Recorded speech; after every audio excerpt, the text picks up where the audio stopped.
ನಮಸ್ತೆ ವೀಕ್ಷಕರೇ, ನಾನು ಈ ದಿನ ಕೇವಲ 2 ಸ್ಪೂನ್ ಎಣ್ಣೆ ಉಪಯೋಗಿಸ್ಕೊಂಡು ತುಂಬಾ ರುಚಿಯಾದ ಒಂದು ಬೋಂಡ ಯಾವ ರೀತಿ ಮಾಡೋದು ಅಂತ ತೋರಿಸ್ಕೊಡ್ತಾ ಇದ್ದೀನಿ. ತುಂಬ ಸುಲಭವಾಗಿ ಮಾಡಬಹುದು, ತುಂಬಾ ರುಚಿಯಾಗಿರುತ್ತೆ. ಹಾಗೆ ನಿಮಗೆ ಈ ವಿಡಿಯೋ ಇಷ್ಟ ಆದರೆ ಪ್ಲೀಸ್ ವಿಡಿಯೋನ ಲೈಕ್ ಮಾಡಿ ಮತ್ತು ಚಾನಲ್ಗೆ ಸಬ್ಸ್ಕ್ರೈಬ್ ಮಾಡಿ. ಈಗ ಕೇವಲ 2 ಸ್ಪೂನ್ ಎಣ್ಣೆ ಉಪಯೋಗಿಸ್ಕೊಂಡು ಬೋಂಡ ಯಾವ ರೀತಿ ಮಾಡೋದು ಅಂತ ನೋಡ್ಕೊಳ್ಳೋಣ ಬನ್ನಿ. ಮೊದಲು ಒಂದು ಪಾತ್ರೆಗೆ 1 ಗ್ಲಾಸಷ್ಟು ನೀರು ಹಾಕ್ಕೊಂಡಿದ್ದೀನಿ. ನಂತರ ಒಂದು ಮೀಡಿಯಮ್ ಸೈಜ್ ಆಲೂಗೆಡ್ಡೆನ ಕಟ್ ಮಾಡಿ ಹಾಕ್ಕೊಂಡಿದ್ದೀನಿ. ಹಾಗೆ ಸ್ವಲ್ಪ ಉಪ್ಪು ಹಾಕ್ಕೊಂಡು ಚೆನ್ನಾಗಿ ಮಿಕ್ಸ್ ಮಾಡ್ಕೊಳ್ತಾ ಇದ್ದೀನಿ. ಈಗ ಊರಿನ ಮೀಡಿಯಂ ಫ್ಲೇಮಲ್ಲಿ ಇಟ್ಕೊಂಡು ಆಲೂಗೆಡ್ಡೆನ ಬೇಯಲಿಕ್ಕೆ ಇಟ್ಟಿದ್ದೀನಿ. ಈಗ ನೋಡಿ, ಆಲೂಗೆಡ್ಡೆ ಎಲ್ಲ ಚೆನ್ನಾಗಿ ಬೆಂದಿದೆ. ಈಗ ತಕ್ಷಣವೇ 2 ಕಪ್ಪಷ್ಟು ಹೂಕೋಸು ಹಾಕ್ಕೊಳ್ತಾ ಇದ್ದೀನಿ. ಮನೆಯಲ್ಲಿ ಹೂಕೋಸು ಇಲ್ಲ ಅಂತ ಅಂದರೆ ಕೇವಲ ಆಲೂಗೆಡ್ಡೆ ಉಪಯೋಗಿಸ್ಕೊಂಡೇ ಮಾಡಬಹುದು. ನಂತರ ಒಂದು ಚಿಟಿಕೆಯಷ್ಟು ಅರಿಶಿಣದ ಪುಡಿ ಹಾಕಿ ಚೆನ್ನಾಗಿ ಮಿಕ್ಸ್ ಮಾಡ್ಕೊಳ್ತಾ ಇದ್ದೀನಿ.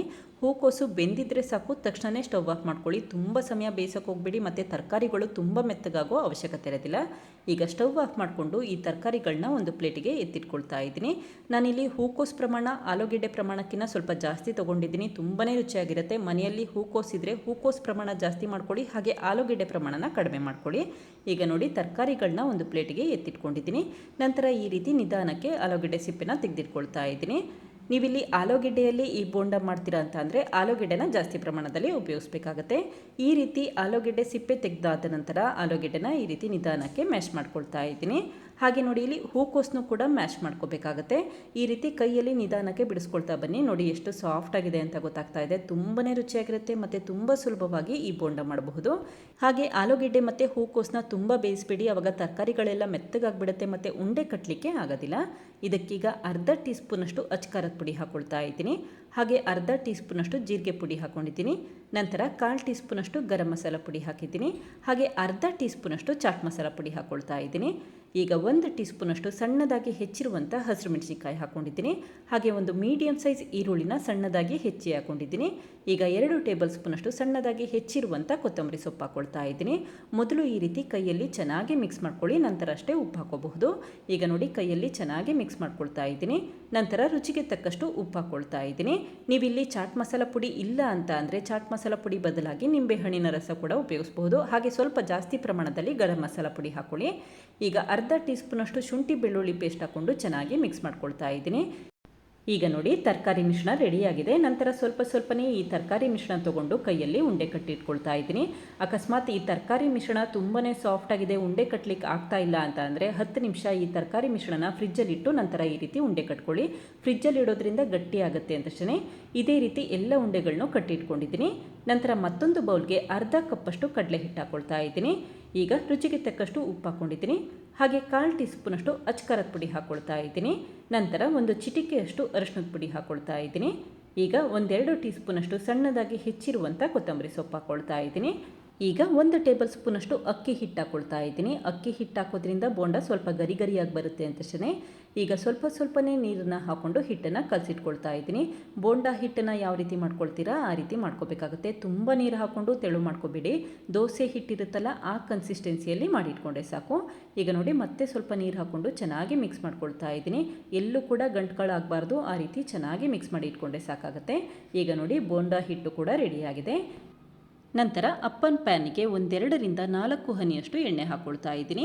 ಈಗ ಊರಿನ ಮೀಡಿಯಂ ಫ್ಲೇಮಲ್ಲಿ ಇಟ್ಕೊಂಡು ಎಣ್ಣೆನ ಬಿಸಿ ಮಾಡಲಿಕ್ಕೆ ಇಟ್ಟಿದ್ದೀನಿ. ಇದೇ ಸಮಯದಲ್ಲಿ ತರಕಾರಿ ಉಂಡೆಗಳನ್ನ ಈ ರೀತಿ ಕಡಲೆ ಹಿಟ್ಟಿನ ಮಿಶ್ರಣದಲ್ಲಿ ಡಿಪ್ ಮಾಡ್ಕೊಳ್ತಾ ಇದ್ದೀನಿ. ತುಂಬ ಸಮಯ ಕಡಲೆ ಹಿಟ್ಟಿನಲ್ಲಿ ಹಾಗೆ ಬಿಡಬೇಡಿ, ಆವಾಗ ಉಂಡೆಗಳು ಒಡ್ಕೊಳ್ಳೋ ಚಾನ್ಸಸ್ ಇರುತ್ತೆ. ತಕ್ಷಣವೇ ತೆಗೆದಿಟ್ಕೊಂಡು ಈ ರೀತಿ ಕಡಲೆ ಹಿಟ್ಟನ್ನು ಚೆನ್ನಾಗಿ ಸ್ಪ್ರೆಡ್ ಮಾಡ್ಕೊಳ್ಳಿ. ಈಗ ನಿಧಾನಕ್ಕೆ ಈ ಉಂಡೆಗಳನ್ನ ಅಪ್ಪನ್ ಪ್ಯಾನಲ್ಲಿ ಜೋಡಿಸ್ಕೊಳ್ತಾ ಇದ್ದೀನಿ. ಇದೇ ರೀತಿ ಮತ್ತೊಂದು ತರಕಾರಿ ಉಂಡೆನ ಈ ರೀತಿ ಕಡಲೆ ಹಿಟ್ಟಿನಲ್ಲಿ ಡಿಪ್ ಮಾಡ್ಕೊಳ್ತಾ ಇದ್ದೀನಿ. ಈಗ ತಕ್ಷಣವೇ ಈ ಉಂಡೆನ ತೆಗೆದಿಟ್ಕೊಳ್ತಾ ಇದ್ದೀನಿ. ಹಾಗೆ ಬಿಟ್ಬಿಟ್ರೆ ಈ ಉಂಡೆಗಳು ಒಡ್ಕೊಳ್ಳೋ ಚಾನ್ಸಸ್ ಇರುತ್ತೆ ಅಂತಲೇ ಈಗ ಮತ್ತೆ ಅಪ್ಪನ್ ಪ್ಯಾನಲ್ಲಿ ಜೋಡಿಸ್ಕೊಳ್ತಾ ಇದ್ದೀನಿ. ಇದೇ ರೀತಿ ಎಲ್ಲ ಉಂಡೆಗಳನ್ನು ಕಡಲೆ ಹಿಟ್ಟಿನಲ್ಲಿ ಹೊರಳಿಸಿದ ನಂತರ ಈ ರೀತಿ ಅಪ್ಪನ್ ಪ್ಯಾನಲ್ಲಿ ಜೋಡಿಸ್ಕೊಳ್ತಾ ಇದ್ದೀನಿ. ಈಗ ಊರಿನ ಮೀಡಿಯಂ ಫ್ಲೇಮಲ್ಲಿ ಇಟ್ಕೊಂಡು ಒಂದು ಅರ್ಧ ನಿಮಿಷ ಈ ಬೋಂಡನ ಬೇಯಲಿಕ್ಕೆ ಇಟ್ಟಿದ್ದೀನಿ. ಇದೇ ಸಮಯದಲ್ಲಿ ಬೋಂಡ ಮೇಲ್ಭಾಗಕ್ಕೆ ಸ್ವಲ್ಪ ಪ್ರಮಾಣದಲ್ಲಿ ಎಣ್ಣೆ ಉಪಯೋಗಿಸ್ಕೊಳ್ತಾ ಇದ್ದೀನಿ. ಎಣ್ಣೆ ಬೇಡ ಅನಿಸಿದ್ರೆ ಈ ಸಮಯದಲ್ಲಿ ಎಣ್ಣೆ ಉಪಯೋಗಿಸೋ ಅವಶ್ಯಕತೆ ಇರೋದಿಲ್ಲ. ಈಗ ಅರ್ಧ ನಿಮಿಷ ಆಗಿದೆ. ನಿಧಾನಕ್ಕೆ ಬೋಂಡನ ಇನ್ನೊಂದು ಸೈಡ್ ಟರ್ನ್ ಮಾಡ್ಕೊಳ್ತಾ ಇದ್ದೀನಿ.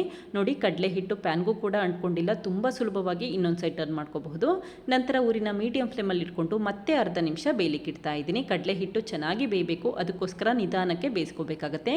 ಊರಿನ ಹೈ ಫ್ಲೇಮಲ್ಲಿ ಇಡಬೇಡಿ, ಆವಾಗ ಕಡಲೆ ಹಿಟ್ಟು ಚೆನ್ನಾಗಿ ಬೆಂದಿರೋದಿಲ್ಲ ಮತ್ತು ಕಪ್ಪಾಗೋ ಚಾನ್ಸಸ್ ಇರುತ್ತೆ. ಈ ರೀತಿ ನಿಧಾನಕ್ಕೆ ಊರಿನ ಮೀಡಿಯಂ ಫ್ಲೇಮಲ್ಲಿ ಇಟ್ಕೊಂಡು ಬೇಯಲಿಕ್ಕೆ ಇಟ್ಕೊಳ್ಳಿ.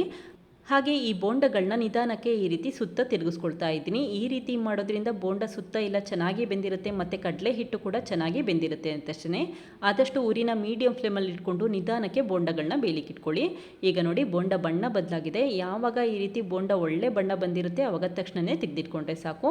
ಹಾಗೆ ನಾವಿಲ್ಲಿ ಹಾಕಿರುವಂಥ ಆಲೂಗೆಡ್ಡೆ ಮತ್ತು ಹೂಕೋಸನ್ನು ಬೇಯಿಸೋ ಅವಶ್ಯಕತೆ ಇರೋದಿಲ್ಲ. ಯಾಕೆ ಅಂತಂದರೆ ನೀರಲ್ಲಿ ಮೊದಲೇ ಈ ತರಕಾರಿಗಳನ್ನ ಬೇಯಿಸಿರ್ತೀವಿ. ಹಾಗಾಗಿ ಕಡಲೆ ಹಿಟ್ಟು ಚೆನ್ನಾಗಿ ಬೆಂದಿದ್ರೆ ಸಾಕಾಗುತ್ತೆ. ಈಗ ಈ ಬೋಂಡಗಳನ್ನ ಒಂದು ಪ್ಲೇಟಿಗೆ ತೆಗೆದಿಟ್ಕೊಂಡಿದ್ದೀನಿ. ನೋಡಿ ಎಷ್ಟು ಚೆನ್ನಾಗಿ ಬಂದಿದೆ ಅಂತ ಗೊತ್ತಾಗ್ತಾ ಇದೆ. ಜಾಸ್ತಿ ಪ್ರಮಾಣದಲ್ಲಿ ಎಣ್ಣೆ ಹಾಕಿ ಬೋಂಡ ಫ್ರೈ ಮಾಡಿದ್ರೆ ಯಾವ ರೀತಿ ಇರುತ್ತೆ ಅದೇ ರೀತಿಯಲ್ಲಿರುತ್ತೆ ಮತ್ತು ಅಷ್ಟೇ ರುಚಿಯಾಗಿರುತ್ತೆ. ಈಗ ಒಂದು ಬೋಂಡನ ಕಟ್ ಮಾಡಿ ತೋರಿಸ್ತೀನಿ. ನೋಡಿ ಎಷ್ಟು ಚೆನ್ನಾಗಿ ಬಂದಿದೆ ಅಂತ ಗೊತ್ತಾಗುತ್ತೆ. ನೋಡಿದ್ರಲ್ಲ ಫ್ರೆಂಡ್ಸ್, ಎಷ್ಟು ಸುಲಭವಾಗಿ ಕೇವಲ 2 ಸ್ಪೂನ್ ಎಣ್ಣೆ ಉಪಯೋಗಿಸ್ಕೊಂಡು ಯಾವ ರೀತಿ ಬೋಂಡ ಮಾಡಿದೆ ಅಂತ ಗೊತ್ತಾಯ್ತಲ್ವಾ. ನೀವು ಕೂಡ ಒಮ್ಮೆ ಪ್ರಯತ್ನಿಸಿ, ಖಂಡಿತ ಇಷ್ಟಪಡ್ತೀರಾ. Thank you. ಲೈಕ್ ಮಾಡಿ ಮತ್ತು ಸಬ್ಸ್ಕ್ರೈಬ್ ಮಾಡಿ.